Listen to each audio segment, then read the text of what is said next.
Thank you, Lee, for that warm welcome. I'm very happy to be physically back in the Foreign Correspondents Club because I was virtually here 4 years ago when I launched my book as China One. And thank you, Kin Ming, for reminding me of that event.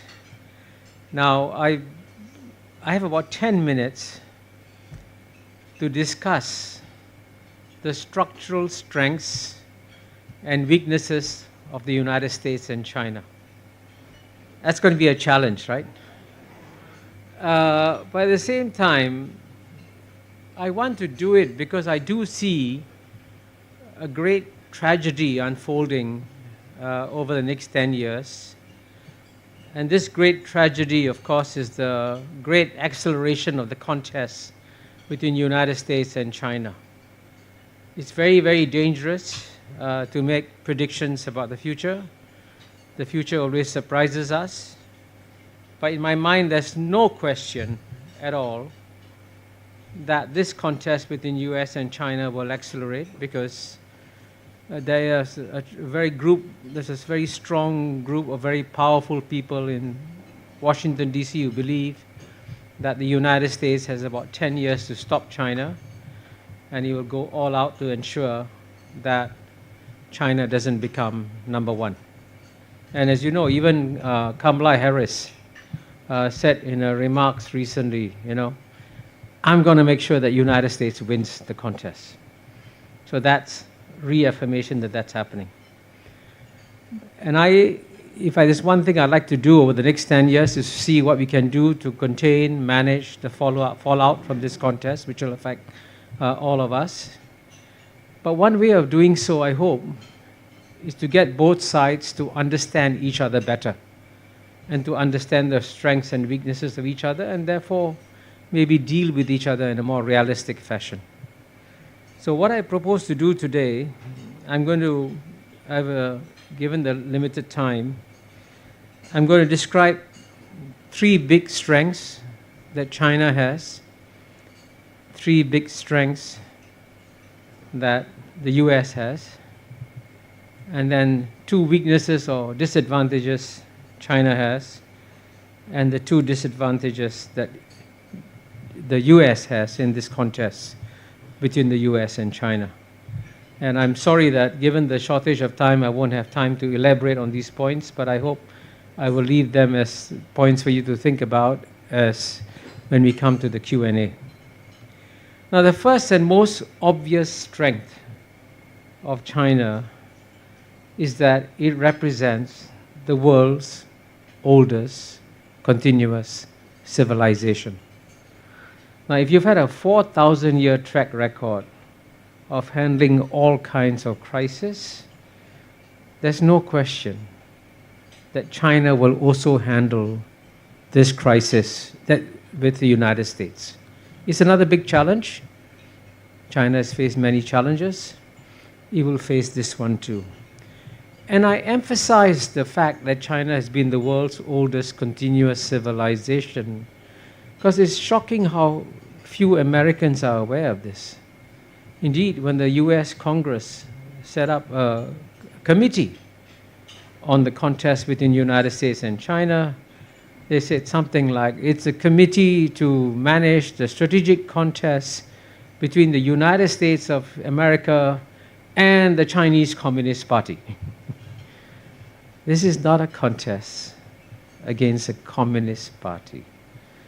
This is the contest against a 4,000-year-old civilization. And I believe that if you can persuade American policymakers to hoist that in, they will then regard this contest more carefully rather than the reckless way that it is doing so. The second strength, big strength that China has, is a very powerful motivation, psychological motivation. And the psychological motivation that China has comes from the fact that it suffered a century of humiliation from 1842, the Opium War, to 1949, when the People's Republic of China was established. Memories of that are still alive in China. So as the United States applies pressures and imposes sanctions, imposes tariffs on China, the Chinese say, well, you've done this before. We understand what you're trying to do. You're trying to dominate us, and we'll make sure that this time you don't succeed. So if you've already been through it, then the motivation for succeeding is extremely powerful. And it's actually quite shocking that many senior American policymakers are not aware of this century of humiliation and how it influences China's decision making. And of course, the third and the most obvious strength that China has is the 1.4 billion Chinese people. Now, let me put this as delicately as possible, because nowadays we live in a politically correct world. You got to be very careful when you say anything about one ethnic group versus another ethnic group, because then you're accused of being in one way or another insensitive and so on and so forth. But to put it bluntly, all those of us who work with the Chinese people know that they're remarkably hardworking, resourceful, driven, and these people have gone through a lot. And even if the contest accelerates, and even if measures are made to try and stop them, in one way or another, the Chinese people's resourcefulness will come through in any contest. And that is a powerful factor in China's favor. So what are the strengths of the United States? The United States clearly, and there's no question about this, has been the most successful and the most powerful society since human history began. Even today, the US economy is still significantly bigger than the Chinese economy, even though the US population is 1/4 that of China's. Why is that so? Now, there are many reasons that explain American dynamism, but one of them, I believe, is the fact in some ways the United States is the most Darwinian society on planet Earth. They are constantly fighting and competing with each other in all arenas. You can certainly see the political contestation daily in the political arena, where you have a no-holds-barred contest in politics. But you also see that, frankly, in the economic arena, and that's why America produces world-beating entrepreneurs who can amazingly create the world's largest corporations in very short order. You can see clearly, even Europe, which has had as good a history as the United States, cannot produce the Googles, the Amazons, the Apples. Why not? Because American society is much more Darwinian than European society. And that's a tremendous competitive advantage. And the second strength that the United States has is that if China can draw on 1.4 billion people for its economy, the US can draw on 8 billion people for its economy. And the US can attract talent from all corners of planet Earth. And even today, if you look at some of the largest corporations, including some I just mentioned, Microsoft is run by Satya Nadella, born in India. Google is run by Sundar Pichai, born in India. And I'm not quite sure exactly where Elon Musk was born, but I think it wasn't in the US, or his ancestors came from somewhere else. So you can see, therefore, that gives the United States a tremendous advantage, and the quality of entrepreneurs that the United States has is still the best in the world. And of course, the third big advantage the United States has is that it's developed a culture of innovation that is still number one in the world. Just this morning, I was taking my walk from Conrad Hotel along the seafront. When I take my walks, I listen to podcasts, and I was listening to a podcast interview that Farid Zakaria was doing with a winner of a recent Nobel Prize, a lady who won the Nobel Prize in chemistry for CRISPR, the CRISPR technique. So, I mean, there's something amazing about the United States, the capacity for innovation. And earlier this year, I spent 2 weeks as a visiting fellow at UPenn, and which is one of the Ivy League universities. And if you spend even just a week or 2 weeks in an Ivy League university, you realize, oh my God, the quality of mind of the researchers is absolutely amazing. And that clearly is a major advantage that the United States has. Now, let me quickly now, in 2 minutes or less, because I'm supposed to begin my discussion with Lee, discuss the weaknesses or disadvantages that they have, that both sides have. In the case of China, by the way, there are many weaknesses. I'm just picking two randomly in some ways. One is, of course, one of the biggest disadvantages that China has accumulated is a result of its mistakes that it's made in recent years of alienating the American business community. In the past, the American business community would always act as a check or a brake when moves were taken against China in the United States. Now the American business community has stopped doing it, and this was a mistake that China made. It could have avoided, and I describe it at some length in chapter 2 of my book, Has China Won? And of course, the second disadvantage or weakness that China has is that it has a tremendous demographic problem. We all know about it. The birth rates have collapsed, and the danger that China faces, as you know, or as the cliche goes, China may get old before it gets rich.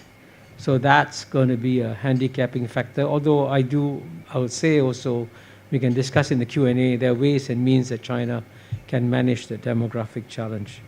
Now, very quickly, let me conclude with two disadvantages or weaknesses that I think the United States has in this contest. The first one is the one that I highlighted in the opening of my book, Has China Won?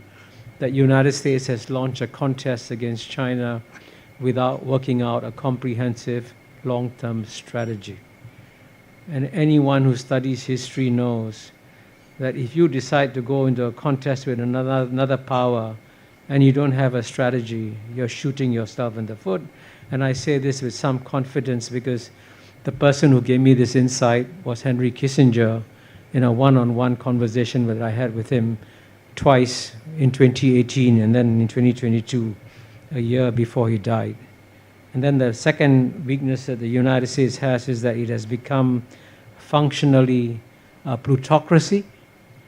And the result of this plutocracy is that the average income of the bottom 50% in America have stagnated for several decades now. That's created a tremendous amount of alienation, especially in the white working classes, a lot of anger, and this anger explains why someone like Donald Trump may be re-elected again. And of course, if he's elected, then he'll become the number one disadvantage for the United States of America. Thank you very much.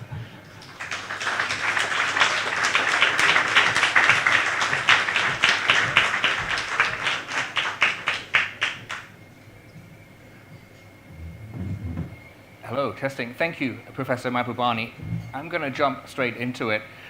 No doubt we are living in consequential times, as you so skillfully laid out just then in a very short amount of time.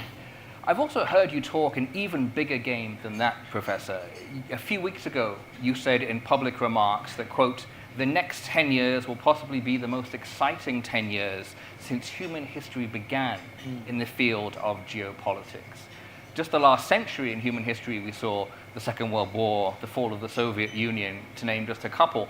Why do you think the next 10 years will be so pivotal And how do you see that next decade playing out when it comes to the US-China relationship? Well, I mean, the reason why I think the next 10 years will be so pivotal is because, number one, the contest between US and China is already baked in. The forces that are driving it are structurally already created. And at the same time, the size and scale of the powers today, of United States and China, far exceed those of any other great powers of the past. I mean, the Soviet Union never came anywhere close to overtaking the United States in the size of its economy. And if you go back to World War II, the strength of Great Britain or Germany in those days cannot compare with the strength that the United States and China have in terms of the size and scale of their economies. And therefore, we have never seen two powers of the size of the United States and China in human history going to battle directly with each other. And that's why the next 10 years will be incredibly exciting. And that's why I'm trying my best to stay alive for the next 10 years. Happy birthday as well. It's your 75th year. Yeah. You alluded to it at the end of your remarks. How will the choice that American voters make in November affect those next 10 years? To what extent will that make a difference, the decision that voters make in the polls? Well, I think the decision on the choice of a president is always consequential, always.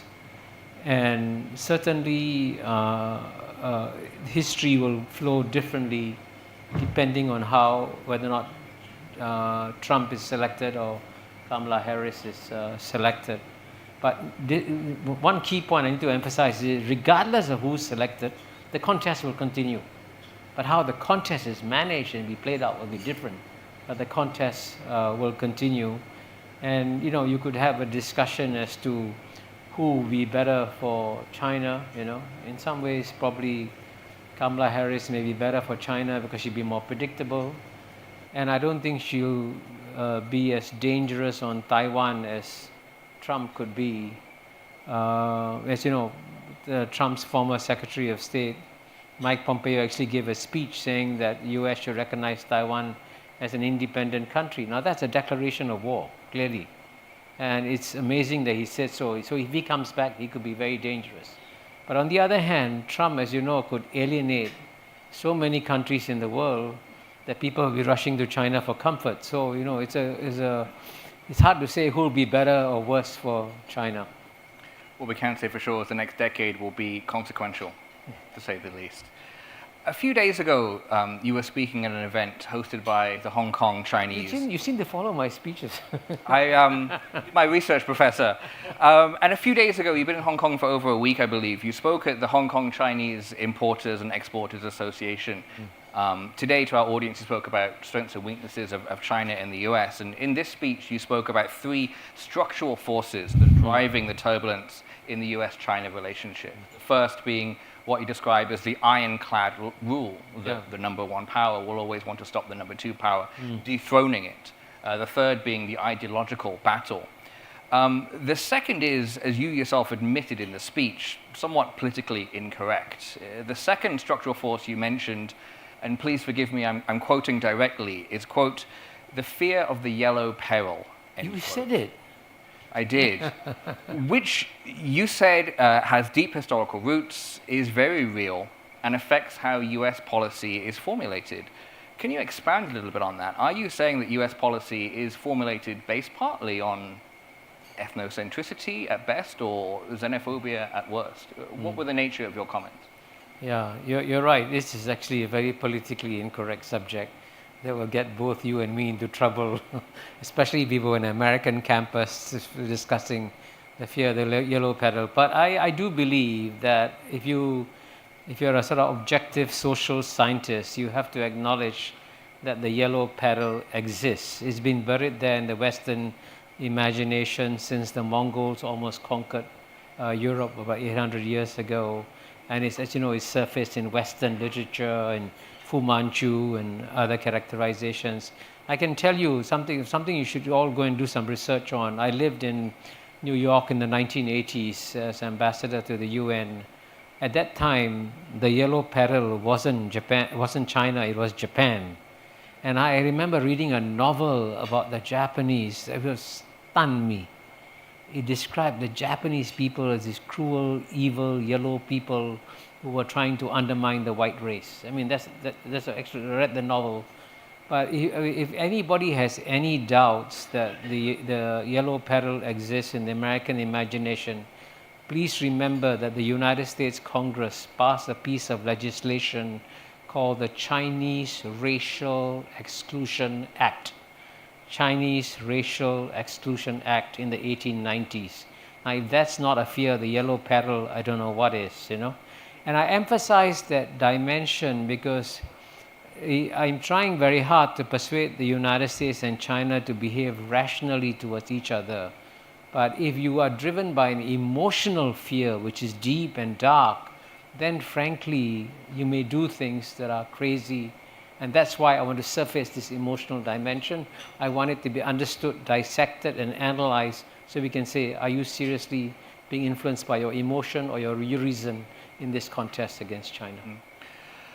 You mentioned the Chinese Exclusion Act, which obviously was in the late 19th century. Obviously, a lot of societal progress has happened in the US and around the world since then. The Chinese Exclusion Act was 30 years before universal suffrage in the US, before women were given the right to vote. And a part of America's ongoing social progress is it may be about to elect its first South Asian president.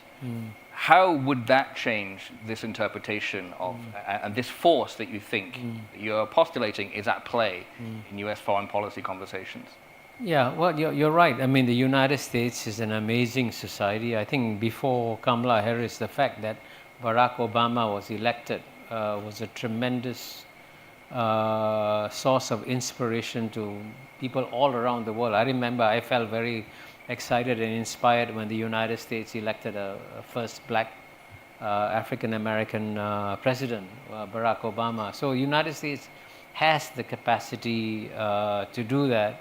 But at the same time, as you know, there are many reasons why Donald Trump was elected in 2016. But one reason is that there wasn't a backlash, but there was a white lash. And, you know, there was feeling among the white population that we've had enough of minorities running United States. It's time to go back to a strong white person. So there are always in any society conflicting strains. And one of the clear strains is the fear of the white population of losing its power within the United States. And that also results in antipathy towards people of other races. And I think this is something, now what I'm saying, by the way, is factual. Please go and check and research this. Attacks on people who look Chinese on the streets has increased. There's data to show that. That reflects what I call yellow peril. Indeed, the Stop Asian Hate campaign a couple of years ago was as a result of this increase. Moving on, I'm sure that the audience may come back to this point in the Q&A part. Moving on, the US-China bilateral relationship is often depicted as a game of winners and losers, the victor and the defeated, with some commentators sometimes coming across more as sports pundits, picking the runners and the riders, you know, the winners in the big game. Is it a zero-sum game, or is there still a path to a win-win situation in this relationship?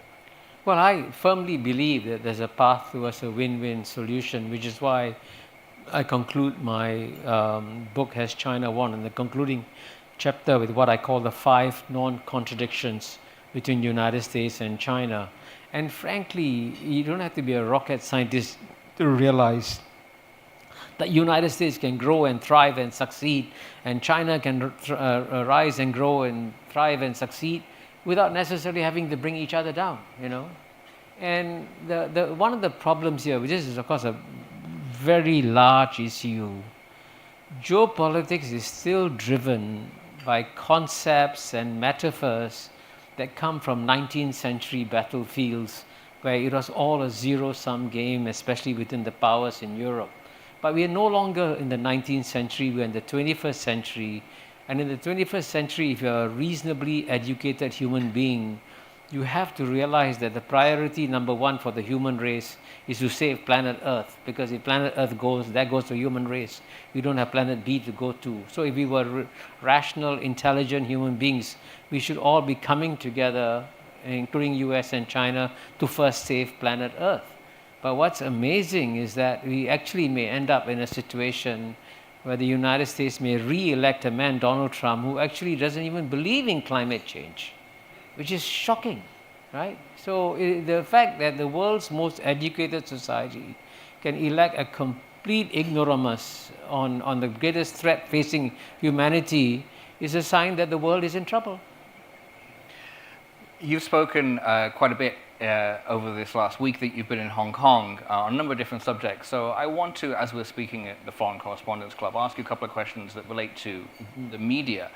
In your writings and public remarks, you have often made the claim that what you call the Anglo-Saxon media has a distorted perspective of reality. You are speaking in the right room to air those grievances today. What is the nature of your criticism of Western media, particularly in its coverage of China? Well, I think I would be fair to say that the Anglo-Saxon media provides a distorted perspective of China. And I would say that if you talk to the average American, they genuinely believe that the Chinese Communist Party has locked up 1.4 billion people in a jail, that the Chinese people are being oppressed by this repressive Chinese Communist Party. And most Americans are not aware that in the year 2019, before COVID came, 139 million Chinese traveled freely out of China, and 139 million Chinese returned back to the gulags of China.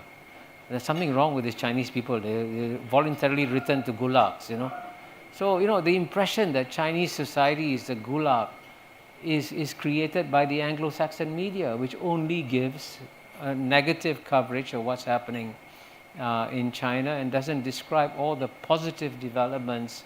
And, you know, the Chinese people have experienced greater improvements in their standard of living in the past 30, 40 years than they have in the past 3,000 to 4,000 years. So the sense of pride that the Chinese feel in what they have accomplished is absolutely amazing. But if you talk to the American congressmen, they have no clue, because frankly, and I'll name names, New York Times, Washington Post, Wall Street Journal gives them a distorted perspective on China. I'll move on to my second question and look forward to questions from the floor shortly to follow up on that point. The other question I have that pertains to misinformation in general. On issues such as the South China Sea, you've said in the past that the Western narrative and the Asian narrative now can't even agree on the same facts. Yesterday's small flare-up with the Chinese naval vessel colliding with a Philippine ship is an example of exactly what you were talking about. This also speaks to a wider trend in public life of not being able to agree on facts, right? The rise of advocacy media, social media echo chambers, disinformation campaigns, and some politicians' willingness to exploit these media ecosystems with what Kellyanne Conway notably termed as alternative facts. We seem to live in an age where people feel entitled to not only their own opinions, but also their own facts. You have been in public life for 5 decades. How have you seen the rise of the partisan press and social media change diplomacy and the nature of diplomacy over the decades?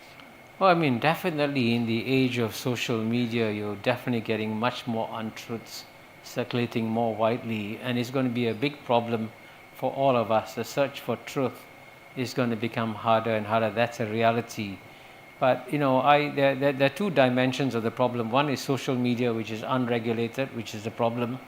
But I would say in quite often, even the regular, in my view, the Anglo-Saxon media can give a misleading story. And I give you one example. That's a story that now everybody in the Anglo-Saxon media believes, is that Xi Jinping offered to Barack Obama to demilitarize the South China Sea, since you refer to the South China Sea. And after Xi Jinping made the offer, Xi Jinping violated his promise and militarize the South China Sea. Every Anglo-Saxon media says that. None of them report what I said in my book, Has China Won?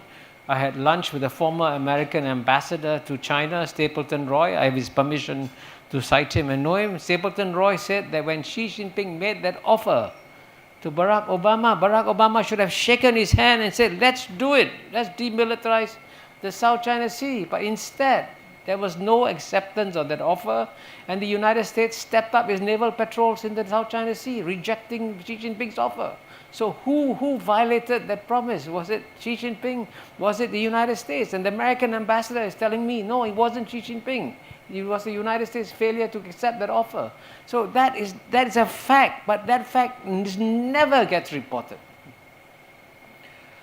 You talk about some of the structural issues in your comments a few days ago. One of them we just covered, the other being the ironclad law that number one will want to try to stop number two, and the third was ideological. Do you believe yourself in the intrinsic value of democracy?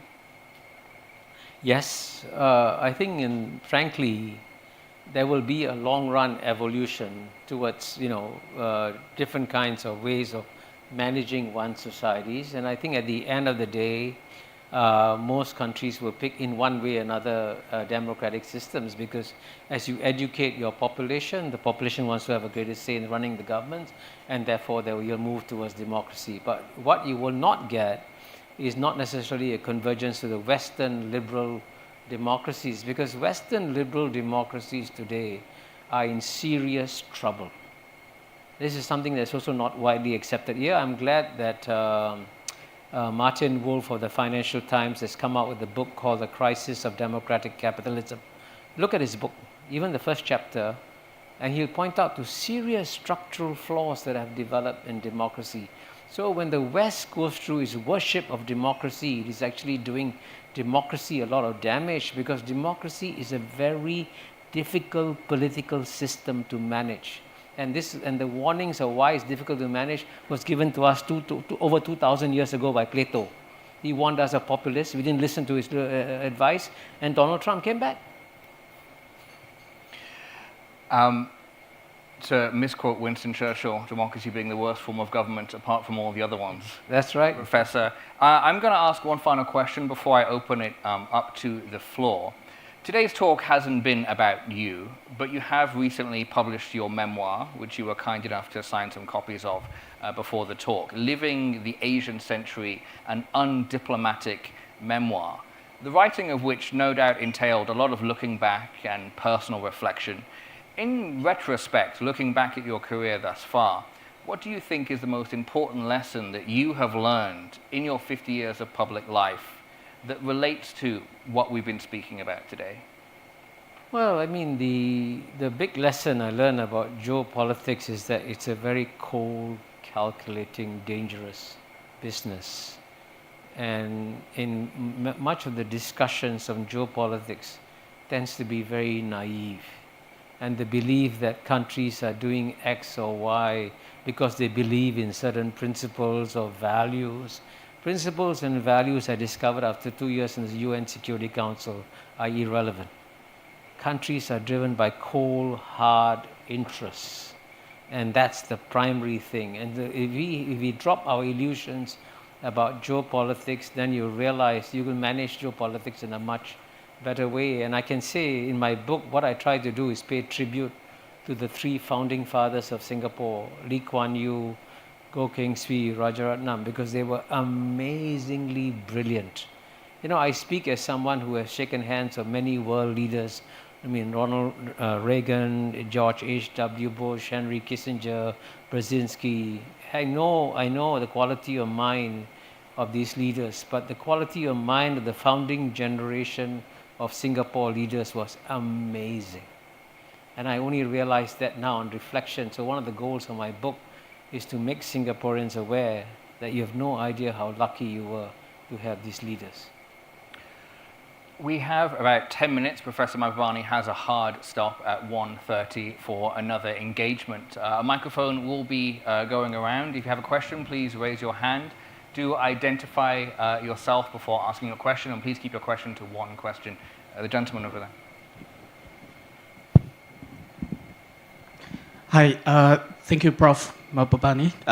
Very fortunate one. I'm a Singaporean working for SEMP, not a Western, not a few big names that you mentioned. Quoting Lee Kuan Yew, I still remember in 2013, when I was still serving Singapore media, he actually said that in this world, we shall never bet against the United States because that's where the innovations, technologies are coming from. And you have the great, like what you said, the greatest group of entrepreneurs who can come out with the most brilliant stuff. But it seems to many of the China's readers, Chinese observers, people are thinking that China has bet against the US, where it has came out with lots of narratives saying that the East is rising, but the West is like falling or declining. Is the narrative of East, a rising East and a declining West necessarily true from your perspective? And what can this world do to avoid the kind of this economy of scale where the best company who's the best country which is supposed to do manufacturing very well, that's China, and the American who innovates very well. But now it seems that the world is going back to each other where China is driving lots of money to do innovation and US is trying to pile a lot of dollars into manufacturing. So is there a path going forward that these two can continue or come back to look at their synergies that's potentially huge and beneficial? Thank you. Okay, very, very quickly, we don't have much time. Thank you for keeping it quick, William. Appreciate it. I think there are two big points in your question. One is about, in a sense, the strength of the West, and two, whether or not there can be synergies within US and China. Now, I want to emphasize that the West will remain the single strongest civilization on planet Earth for several more decades. I mean, the West is not going to die and collapse in any sort of way. But the difference is that, I remember 100 years ago, in 1924, 100,000 Englishmen could effortlessly rule over 300 million ancestors of mine in India, which is remarkable. 100,000 Englishmen running 300 million Indians. Now, can you imagine that happening today? Impossible, right? Which is why I said in my recent Financial Times piece, it's time for UK to give up its Security Council seat and give it to India, which is now a much more powerful country than UK, which is a sensible thing to do, which I guarantee you the British will not do. But that's an example of the power shifts that have to occur. The relative power of the West is going to decline significantly, and the best way for the West to manage the decline is to intelligently share its positions in global governance institutions with the rest of the world. Now, the question of synergies is easier to answer. I do believe there are tremendous synergies that can exist between the United States and China, and that's the conclusion of my book, Has China Won? It's time for the US and China to come together, first of all, to save planet Earth, right, because of climate change, and then also work together to improve the conditions of the rest of humanity. Because if they work together, they can achieve a lot more. And frankly, it doesn't matter whether the United States has the largest economy or the second largest economy. If the American people are thriving and doing well, that's the most important thing. Okay, the gentleman just there. I'll come over here in a moment. Thank you very much, Prof. Kishore. I'm Brian. I'm an assistant professor at HKU. When Secretary of State Mike Pompeo took office, he told the State Department officials to have swagger when they talk to the outside world. In the past few years, maybe not so recently, but certainly the past couple of years, have seen a more trenchant approach and stance adopted by Chinese diplomats in reaction to domestic pressures, but also the audience from within the wall, so to speak. So my question is, at times when formal diplomacy seems to be struggling, what role do you see citizens, academics, and ordinary folks like ourselves, journalists and writers, what can we do to mend frayed relations? Is there agency on our part, Or must we nevertheless accept that despite our best efforts, the state prevails, and we must humbly accept the fate of being the subjects of a bipolar world with governments calling the shots and not ourselves? Thank you. Thank you, Brian. Great question. I wish I could give you good news that the people of the world matter.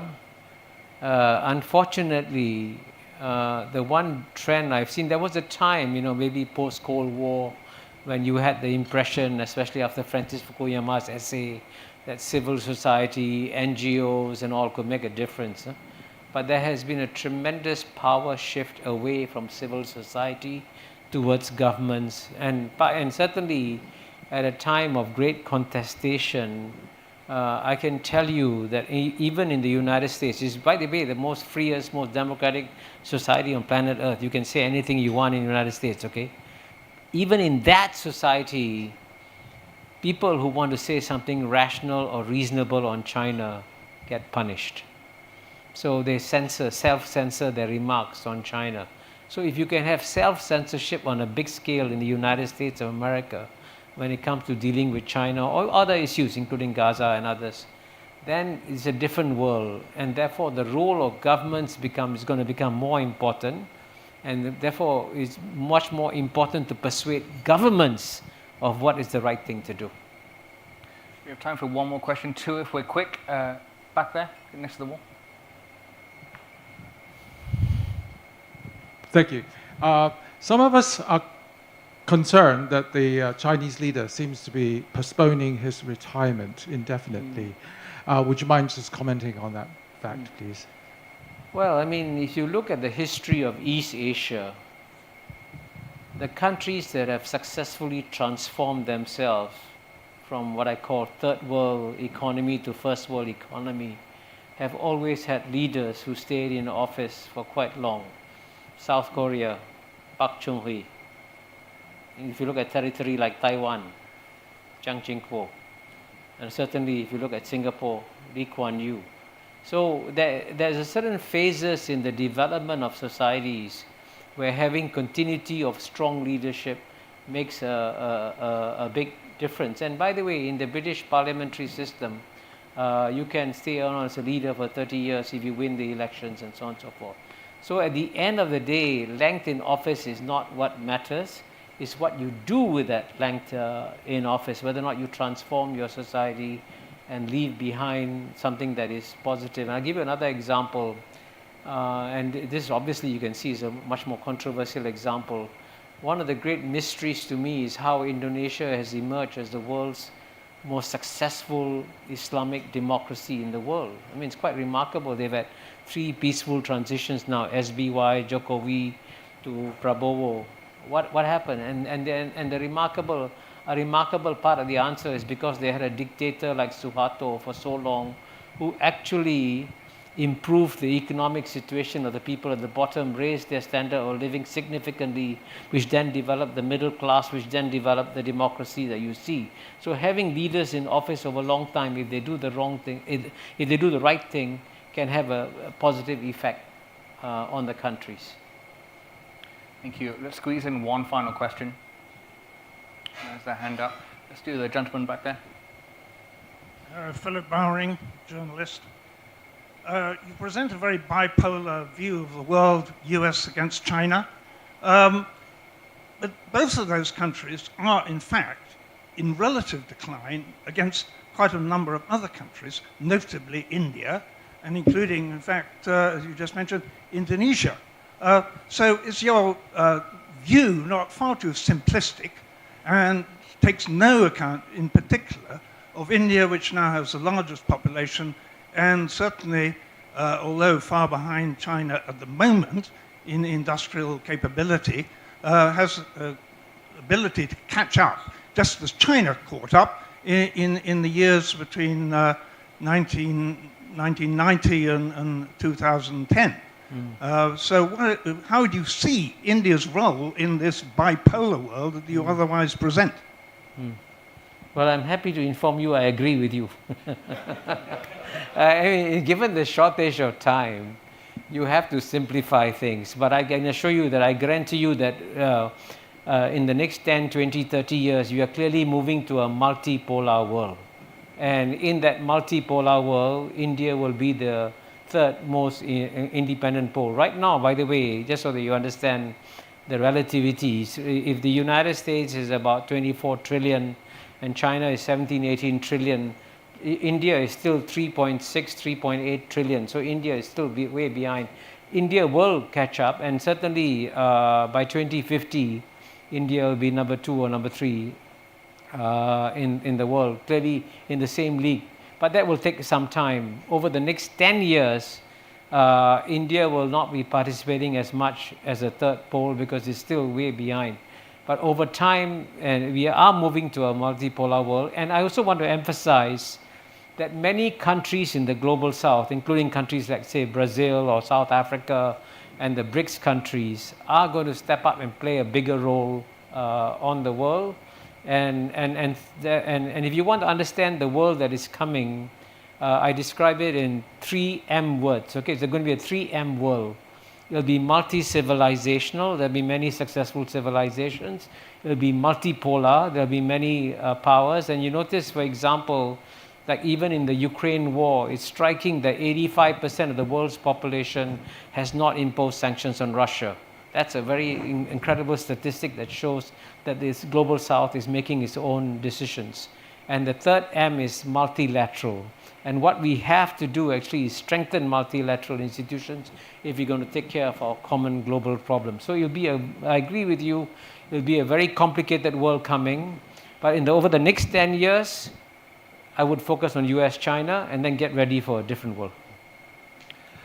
Well, thank you very much. If you are a guest of a member today and would like to attend more talks such as these, I'm delighted to be able to inform you that the FCC does not currently have a waiting list. We are open to applications. In addition, you do not need to be a journalist to join the FCC. You can apply to join as an associate member. To attend more talks like this and become a member of the FCC, please do talk to myself, some of the governors you can see at the head table, as well as FCC staff.